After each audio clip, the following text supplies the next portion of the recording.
గ్రంథము 29వ అధ్యాయము 7వ వచనాన్ని మనం చదువుకుందాం. దయచేసి అరియేలుతో యుద్ధము చేయ సమస్త జనుల సమూహముతోను దాని కోట మీదను యుద్ధము చేయువారును దాని బాధపరచు వారందరూ రాత్రి కన్నా స్వప్నము వలె ఉందురు. ఆకలి కొన్నవాడు కలలో భోజనము చేసి మేలుకొనగా వాని ప్రాణము తృప్తి పడకపోనట్లును దప్పికొనినవాడు కలలో పానము చేసుకొనగా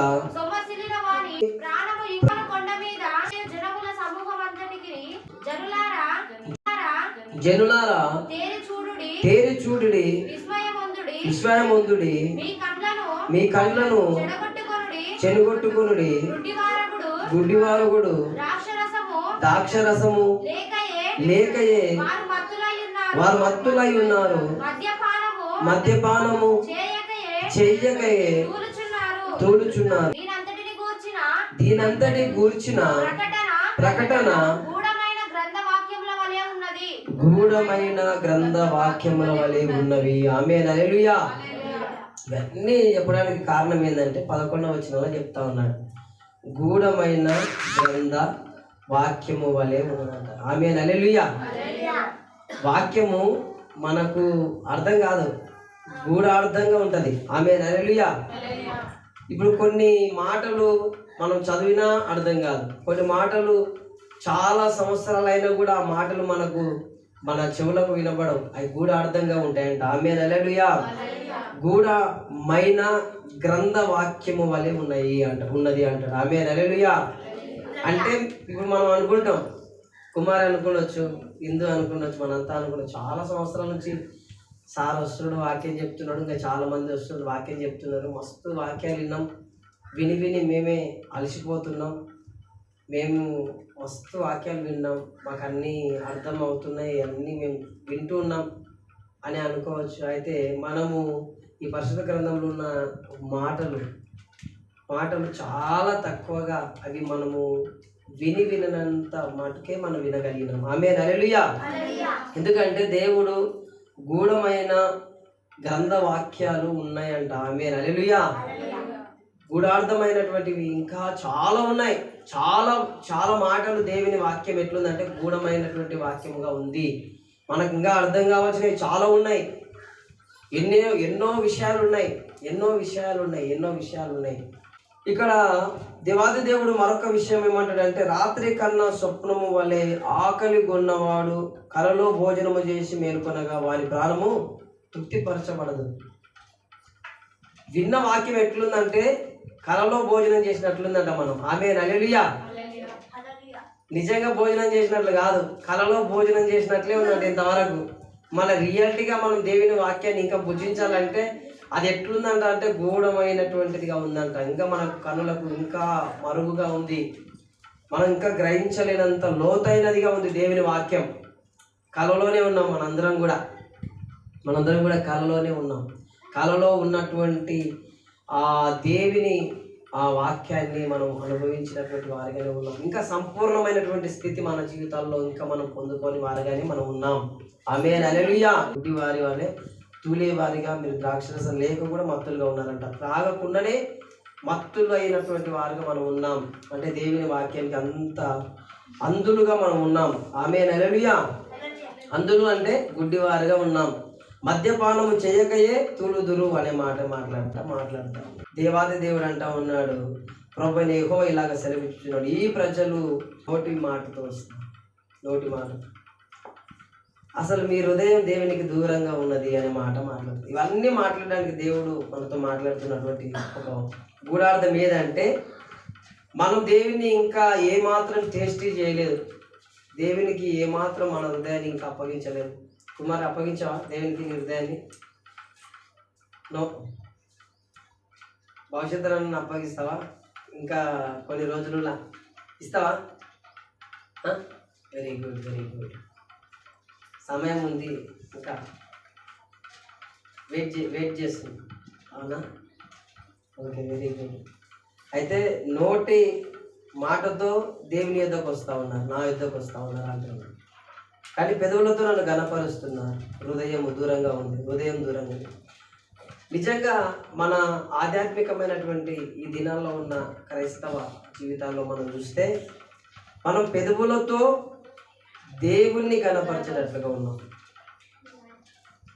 నోటి మాటతో దేవుని యొద్దకు వస్తున్నాం, కానీ తమ హృదయం నాకు దూరంగా ఉంది. హృదయాలు దేవునికి ఇవ్వడం లేదు.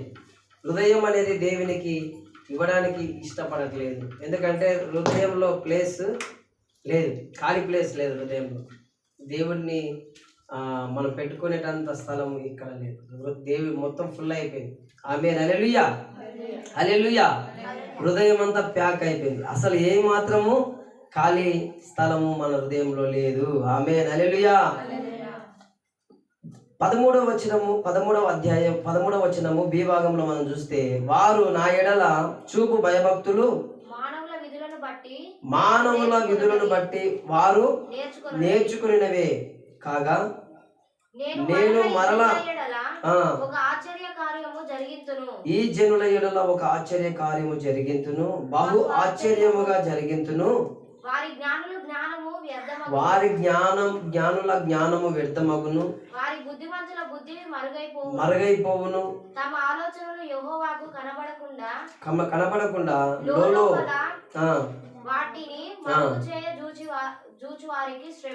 మరుగు చేయు చూచు వారికి శ్రమ.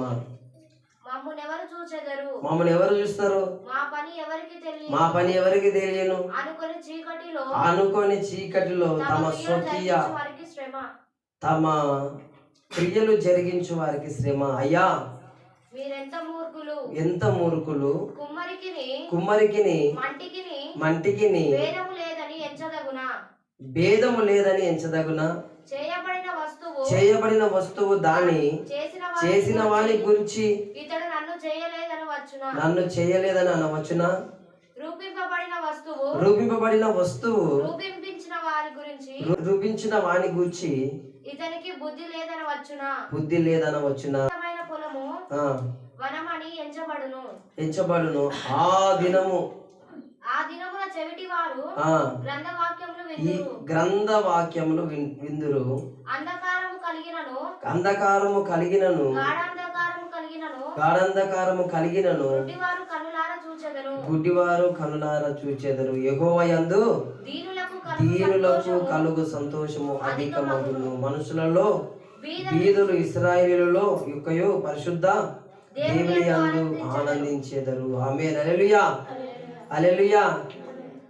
కుమ్మరి వాడు చేసిన ఆ యొక్క కుండ, ఆ వస్తువుకు కుమ్మరికి రెండింటికి ఒకటే విలువ లేదు. కుమ్మరి వాడు కుండను మట్టితో ఒక పాత్రగా ఒక వస్తువుగా చేస్తాడు. అది చేయబడిందిగా ఉంది, అతడేమో ఆల్రెడీ వాడుగా ఉన్నాడు. అయితే రెండు సమానం కాదు అంటా ఉన్నాడు. బుద్ధి కలిగిన వాడు బుద్ధి లేని వాడికి చెప్తా ఉన్నప్పుడు, బుద్ధిని పుట్టించగలిగిన వాడు చెప్తా ఉన్నప్పుడు నీకు బుద్ధి లేదు అని అనుకోవడము మన ఎర్రితనముగా దేవాది దేవుడు మనతో మాట్లాడుతూ ఉన్నాడు. ఆమేన్, హల్లెలూయా. చీకట్లో తమ క్రియలు జరిగించు వానికి శ్రమ. అయ్యా, మీరెంత మూర్ఖులు అంటా ఉన్నారు. కుమ్మరి వానికి చేయబడిన వస్తువుకు భేదం ఉంది అనే మాట. కాగా నేను మరలా ఈ జనుల ఎడల ఒక ఆశ్చర్యకార్యం జరిగిస్తాను, బహు ఆశ్చర్యంగా జరిగిస్తాను. వారి జ్ఞానం వ్యర్థం అవుతుంది, వారి బుద్ధి మరుగైపోతుంది, తమ ఆలోచన యెహోవాకు కనబడకుండా లోపల వాటిని మధ్య చూచు వారికి క్షేమ అంటా ఉన్నాడు. జ్ఞానంలో లోపల కనబడకుండా. అయితే దేవునికి మనం ఏదైనా మరుగు చేయగలమా? చేయలేము.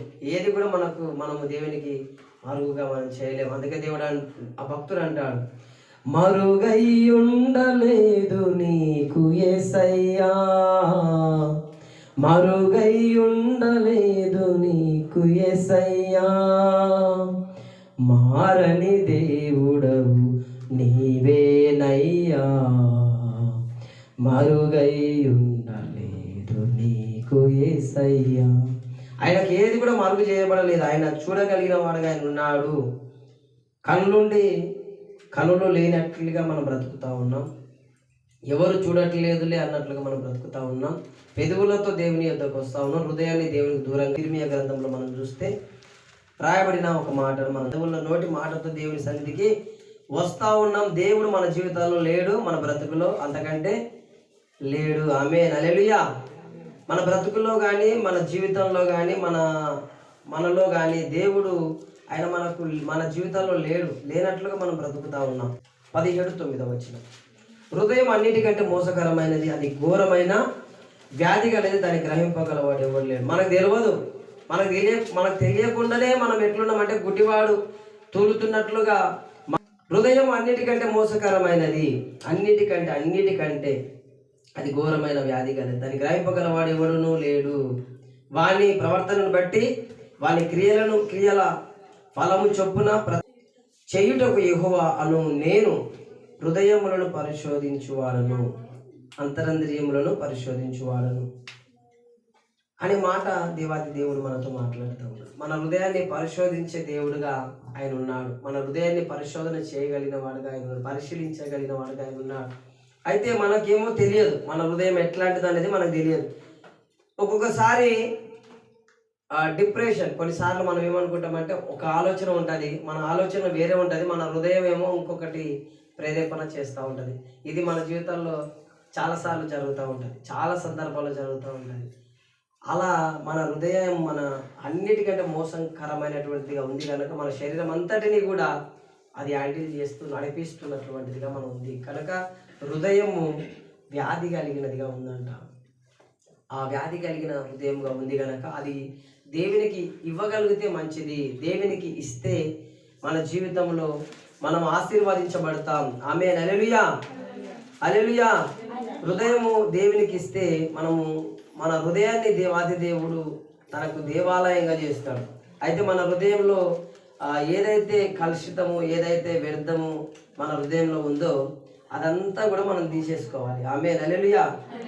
ఏదైతే దేవునికి కంటే మన హృదయంలో ఏదైతే ఇంపార్టెంట్ మనం ఇస్తూ ఉన్నామో వాటన్నిటిని మనం తీసేసుకుంటే దేవుడు ఉండడానికి స్థలాన్ని మనము ఏర్పరిచిన వారుగా మనం ఉంటాం.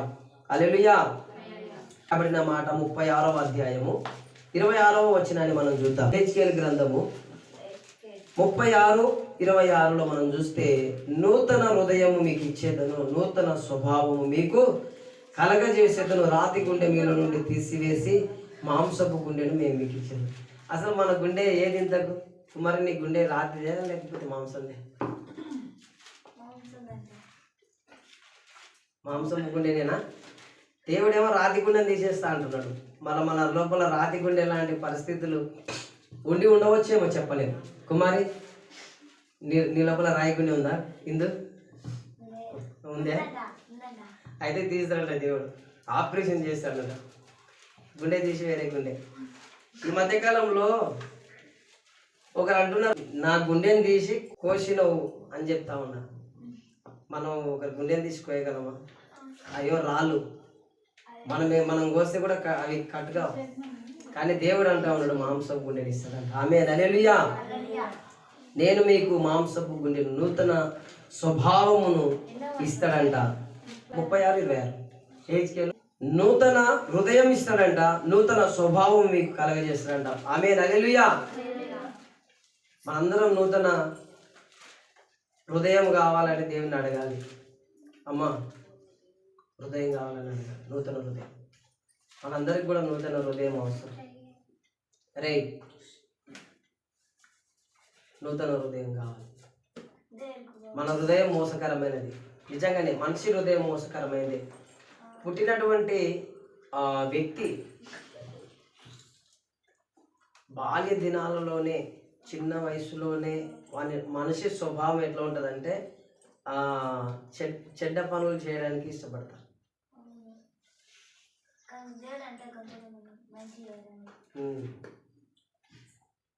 మనిషి నూతనమైనటువంటి హృదయం కోరుకోవడానికి, నూతనమైన స్వభావం కోరుకోవడానికి ఇష్టపడాలి. దేవుడు అంటాడు మన తల్లి గర్భంలో నుండి వచ్చినటువంటి మన జీవితాల్లో ఖచ్చితంగా రాతి గుండె లాంటి లేదా మోసకరమైనటువంటి గుండె లాంటి పరిస్థితులు ఉంటాయి.